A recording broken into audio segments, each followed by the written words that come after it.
आज हम लोग फिजिक्स 11th फिजिक्स का जो भाग 1 है चैप्टर नंबर 2 का लेक्चर नंबर हम लोग सेकंड देंगे।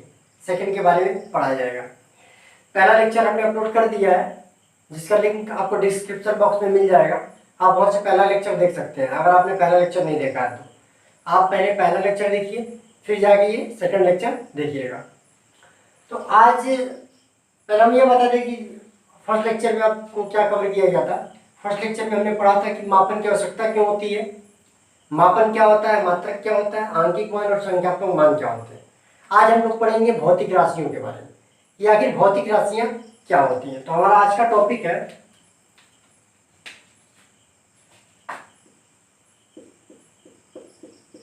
भौतिक राशियां।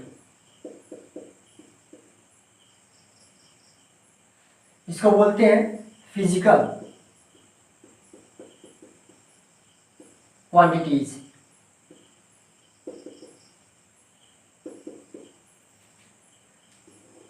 ठीक है। अब देखिए भौतिक राशियां क्या होती हैं। भौतिक राशि को अगर हमको डिफाइन करना है तो हम ये कह सकते हैं कि जिनको मापा जा सकता है और जिनको परिभाषित किया जा सकता है उनको हम क्या बोलते हैं, भौतिक राशियां बोलते हैं। मतलब ऐसी राशियां जिनको हम परिभाषित भी कर सकें और जिनको हम माप भी सकें, ऐसी राशियों को हम भौतिक राशियां बोलते हैं। कुछ क्लियर हो रहा है कि नहीं हो रहा? नहीं हो रहा? हो रहा कि नहीं हो रहा? अब देखिए कैसे।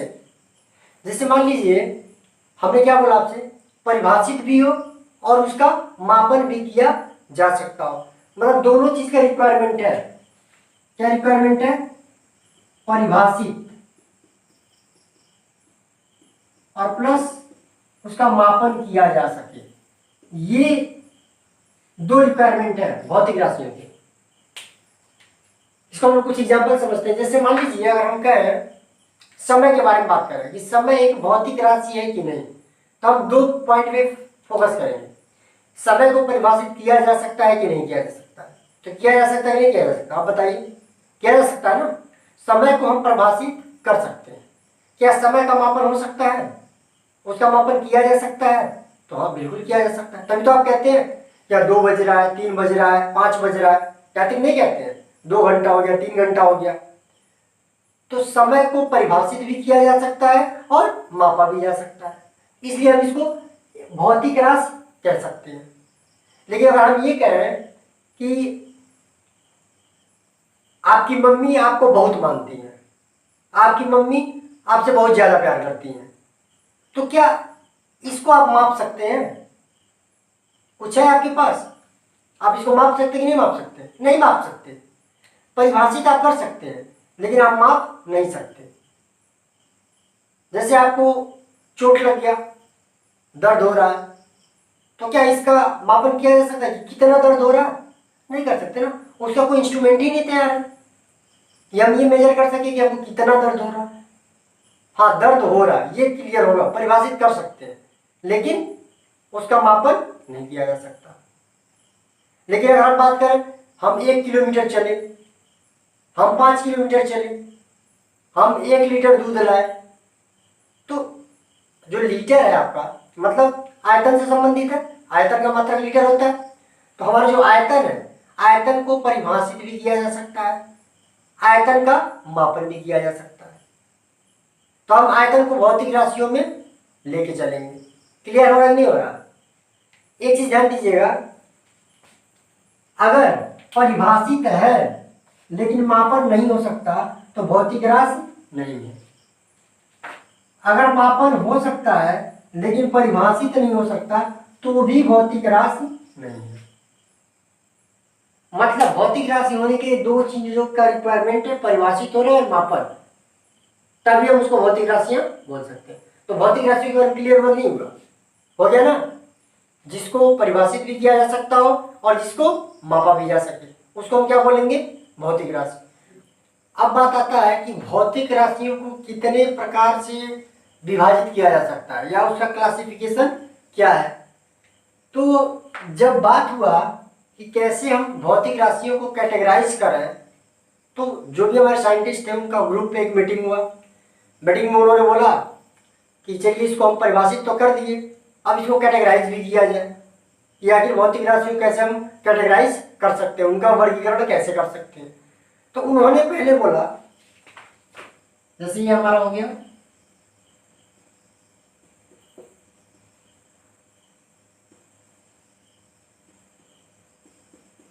भौतिक राशियां, फिजिकल क्वांटिटीज,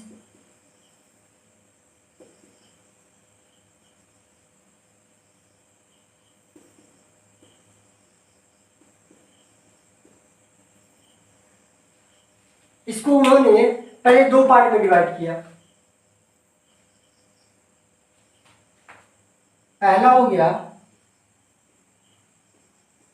मूल राशियां,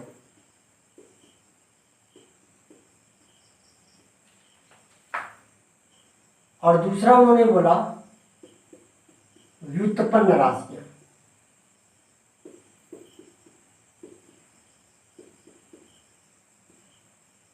ठीक है, तो मूल राशियां मतलब फंडामेंटल,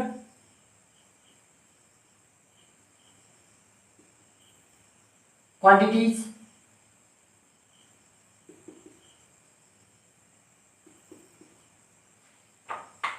ठीक, और सेकेंड हमारा हो गया व्युत्पन्न मतलब डेराइव्ड।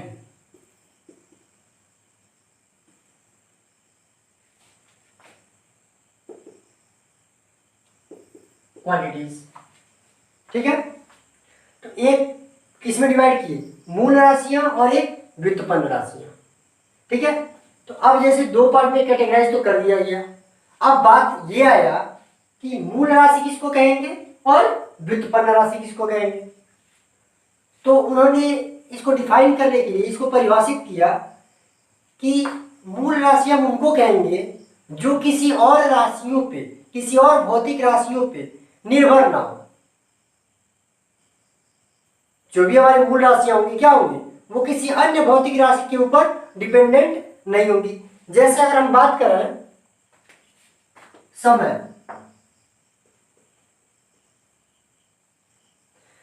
तो ये बताइए क्या समय किसी और राशि पे डिपेंड है, करता है, नहीं करता। समय अभी भी वही है, ठीक, टेम्परेचर कुछ इंक्रीज करा दे तब भी हमारा क्या रहेगा, वही रहेगा। यहां पे है या 1 किलोमीटर दूर लेके जाए तब भी हमारा टाइम अगर 2 बज रहा है तो 2 ही बजेगा। समझ नहीं समझ रहे। तो जो हमारा समय है ये किसी और भौतिक राशि पे निर्भर नहीं करता, तो इसलिए हम इसको किस में रखते हैं, मूल राशियों की श्रेणी में रखते हैं। ठीक, अब आता है व्युत्पन्न राशि। अब जैसे अगर हम बात करें त्वरण का या वेग का, तो अगर हम वेग के बारे में बात करें तो वेग का फार्मूला क्या होता है, विस्थापन बटे समय, विस्थापन बटे समय। यानी अगर हम ये पूछे, ये बताइए वेग कौन सी राशि है, मूल राशि है कि व्युत्पन्न राशि है, तो हम क्या करेंगे, देखेंगे कि वेग किसी और भौतिक राशि पे निर्भर कर रहा है कि नहीं कर रहा है। तो वेग किस पे निर्भर कर रहा है, विस्थापन पे भी कर रहा है और समय पे। विस्थापन एक लंबाई, समझिए लंबाई है, दूरी की तरह इसको मानते हैं, लेकिन कई केस में विस्थापन और दूरी का मान अलग अलग हो जाता है। ठीक, लेकिन दोनों का जो यूनिट होता है वो क्या होता है, मीटर होता है, अगर हम केस में देखा, ऐसा देखा जाए तो। ठीक है, तो विस्थापन या दूरी हम मान के चलेंगे, दूरी बटे समय, वैसे 4 दूरी बटे समय आप लोग पढ़े होंगे। तो वेग किस पे डिपेंड कर रहा है, विस्थापन पे भी कर रहा है, समय पे भी कर रहा है। अगर हम समय को, समय अगर हम बढ़ा दें और विस्थापन में कोई चेंज ना लेके आए तो वेग क्या हो जाएगा, घट जाएगा। समय के अंदर कोई चेंजमेंट ना लेके आए, विस्थापन को अगर बढ़ा दें, ठीक, तो वेग, विस्थापन अगर बढ़ेगा तो वेग हमारा क्या हो जाएगा, बढ़ जाएगा। और अगर हम विस्थापन को कांस्टेंट रखें, समय को इंक्रीज करें, तो वेग क्या हो जाएगा, घट जाएगा। क्योंकि वेग समय के क्या है, व्युत्क्रमानुपाती है और वेग विस्थापन के अनुक्रमानुपाती, मतलब ये बढ़ेगा तो ये भी बढ़ेगा और ये बढ़ेगा तो ये घटेगा। इन दोनों में अपोजिट रिलेशन और इन दोनों में सेम रिलेशन। ठीक है, तो यहाँ हमारा वो मेन फैक्ट नहीं है, हमारा मेन फैक्ट यहाँ पे जो है वो ये है कि वेग दो चीज पे निर्भर कर रहा है। किस पे? विस्थापन और समय।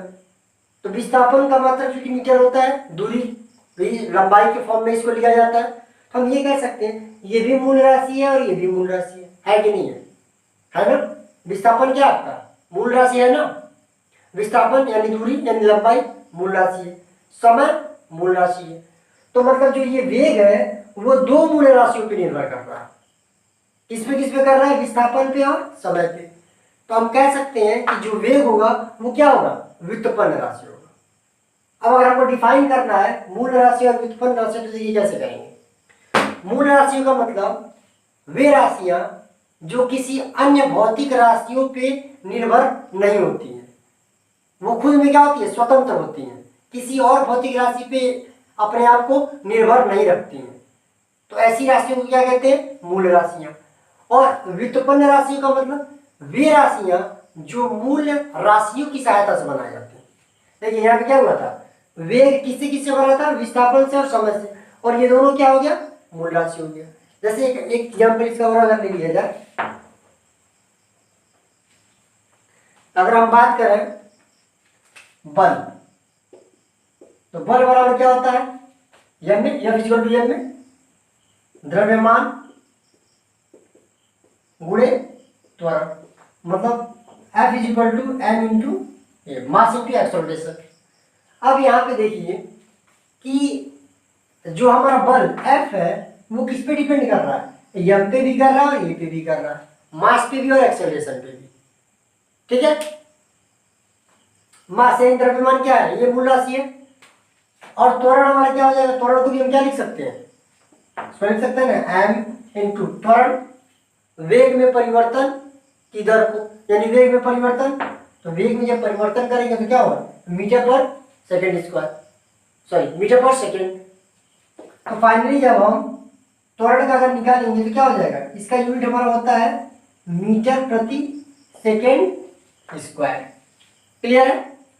तो यहाँ पे अगर आप देखिए तो जो F है वो किन्हीं दो अन्य भौतिक राशियों पे डिपेंड कर रहा है, एक यम पे और एक ए पे।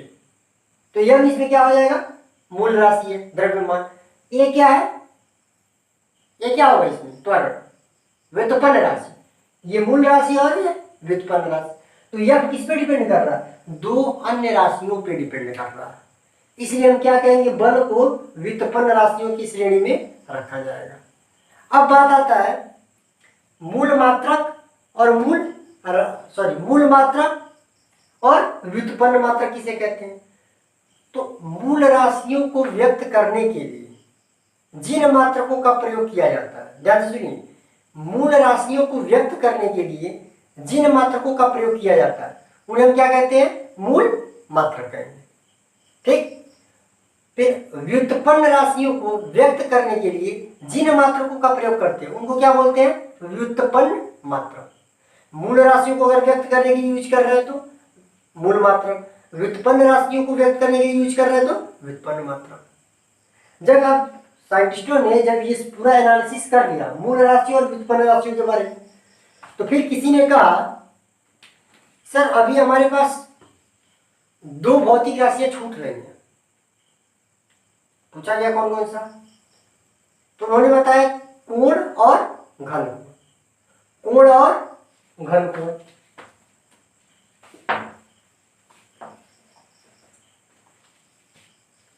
एक बच गया मेरे पास क्या? कोण, और एक बच गया घन कोण।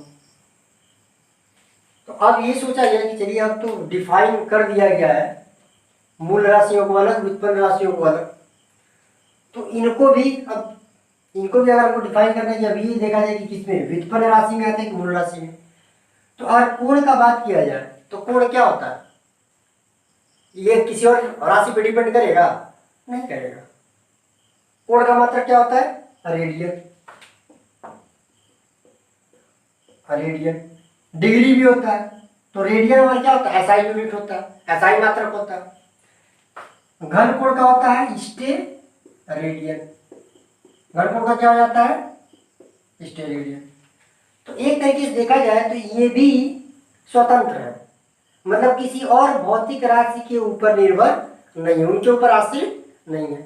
तो हम चूंकि पहले डिसाइड कर चुके हैं कि मूल राशियों की संख्या कितनी है, 7। मूल राशियों की संख्या कितनी है, 7 यानी 7। तो उन्होंने ये कहा कि चलिए हम एक तीसरी राशि बनाते हैं और उस राशि में इनको डाल दिया जाएगा। तो उन्होंने सजेस्ट किया तीसरा जो हमारा रहेगा पूरक राशियां, सप्लीमेंट्री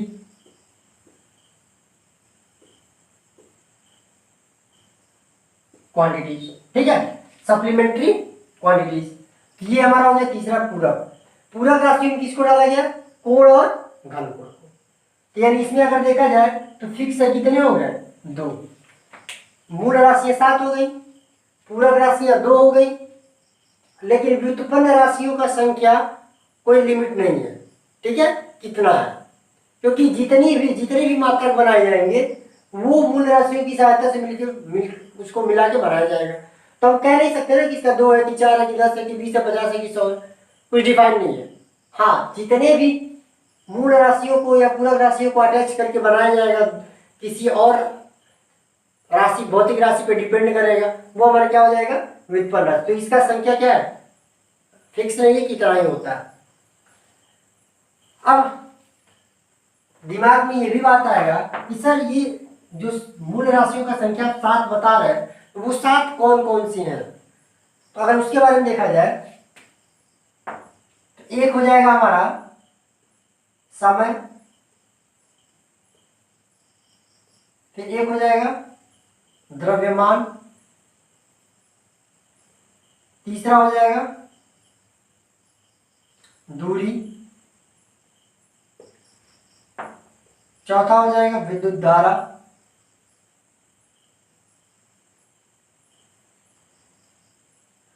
फिफ्थ नंबर हो जाएगा ताप, सिक्स नंबर हो जाएगा पदार्थ की मात्रा,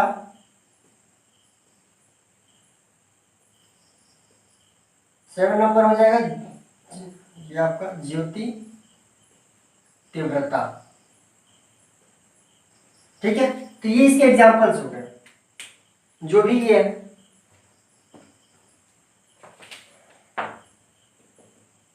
ठीक, अगर व्युत्पन्न राशियों के बारे में अगर बात किया जाए तो इसके एग्जांपल में क्या क्या आ जाएगा, वेग, चाल, त्वरण, बल, दाब एक्सेट्रा। ठीक है, ये फिक्स नहीं है वो, ठीक, कितना भी हो सकता है। पूरक में आपका आ जाएगा कोण और घनकोण।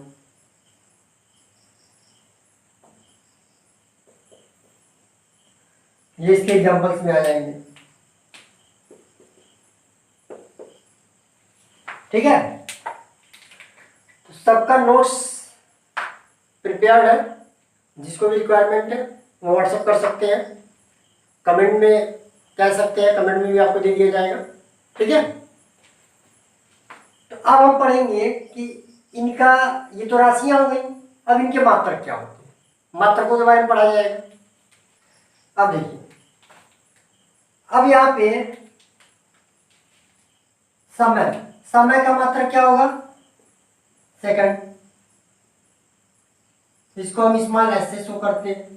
ठीक, अगर द्रव्यमान का बात किया जाए तो किलोग्राम, यानी इसको शॉर्ट फॉर्म में किग्रा लिखते हैं और शो करते हैं केजी से, ये किलोग्राम में।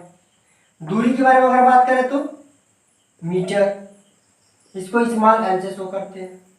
विद्युत धारा का अगर बात किया जाए मात्रक एम्पियर, इसको कैपिटल ए से शो करते हैं।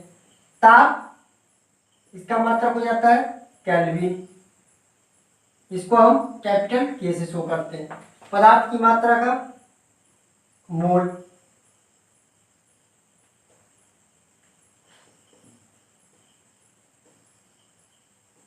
ज्योति तीव्रता का कैंडेला, सीडी से, ये होता है। वेग के बारे में अगर बात किया जाए तो वेग इसका मतलब हो जाएगा मीटर प्रति सेकंड, चाल का भी हो जाएगा मीटर प्रति सेकंड, त्वरण का हो जाएगा मीटर प्रति सेकंड स्क्वायर, और बल का हो जाएगा न्यूटन, दाब का हो जाएगा न्यूटन पर मीटर स्क्वायर। कोण और घनकोण के बारे में अगर बात किया जाए तो कोण का हम बताएं अभी क्या, रेडियन, और ये हो जाएगा स्टे रेडियन। तो ये सब एसआई यूनिट्स है। कौन सा यूनिट्स है? एसआई। तो आज हम ये सारा चीज पढ़ लिए कि भौतिक राशियां क्या होती हैं, भौतिक राशियों को कितने प्रकार से क्लासिफाई किया जा सकता है, कौन कौन से हैं, उनका डिफिनीशन क्या है, उनके एग्जांपल्स क्या है, उसमें कौन कौन सी राशियां, कौन कौन से एग्जांपल्स आते हैं, सारे डिटेल आपको बता दिया गया। आप इसको अच्छे से पढ़िए, नोट्स प्रिपेयर कीजिए, और अगर कोई डाउट होता है तो कॉल कीजिए, व्हाट्सएप कीजिए, कमेंट कीजिए। ठीक, हमारे इस चैनल पे अगर आप नए हैं तो इस चैनल को आप सब्सक्राइब जरूर कीजिए और बेल आइकन को प्रेस करना मत भूलिए, क्योंकि अगर बेल आइकन आप प्रेस कर देते हैं तो आपको आने वाले हमारे जो भी नेक्स्ट वीडियो अपलोड होंगे उसका नोटिफिकेशन आप तक आसानी से मिलता रहेगा। तो आज की वीडियो में बस इतना ही, फिर मिलेंगे नेक्स्ट वीडियो में नेक्स्ट टॉपिक के साथ। इसी के साथ जय हिंद, जय भारत, धन्यवाद।